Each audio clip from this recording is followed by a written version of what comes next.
大家好，我是 Polly， 今天用3分钟讲完俄国短篇科幻小说《沙漠奇遇》。米哈伊尔是一个考古学家，5年前他跟随考古队进入沙漠深处研究古城遗址。在第3次前往古城的路上，他和其他3位队员由于掉队而迷失了方向，但也因此他们偶然在沙丘之间发现了2座雕像，那是巨大的一男一女的雕像，他们的脸用粗线条雕刻，五官几乎分辨不出，唯独一双轮廓分明的眼睛极为明显。菱形的瞳仁，虹膜上的青筋都十分醒目，考古队员们都分辨不出他们来自什么年代。米哈伊尔和队员费罗多夫都觉得在此地感到不太自在。费罗多夫还偷偷干了一件考古工作中最忌讳的事儿，他从女雕像脚下敲下一小块样本，这种表面蒙着一层蓝色液体的物质显然很特殊。几天后，一架飞机将他们接离了沙漠。不久后，卫国战争爆发，米哈伊尔上了前线，费罗多夫也在一场实验室爆炸中身亡。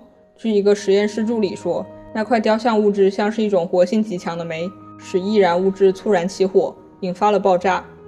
战争结束后，米哈伊尔重新组织了一支考察队，再次来到雕像前，打算继续研究。过去他有设想过，那些雕像或许是外星文明来访地球留下的标志，但这个猜测无法解释所有的问题。时隔5年，再次站在雕像前，米哈伊尔感觉有什么东西发生了变化，但他不能确定。他从钱包里拿出一张照片，那是5年前他在雕像前的留影。他简直不敢相信自己的眼睛。照片上，女雕像笔直地站着，2手下垂，而眼前她双膝微屈，一只手伸向脚边，伸向自己被敲掉一块的地方，而男雕像则向前跨了一步，朝女雕像侧过半边身子，仿佛在庇护她，右手伸向前方，握着武器一样的东西。他意识到了眼前的雕像并不是静止的，准确来说，这不是雕像，而是来自另一个世界的生物，它们由另一种材料构成，它们有自己的时间，地球上的100年于他们而言不过一瞬间。这个女人感到脚上的疼痛并开始做出反应，用了整整5年。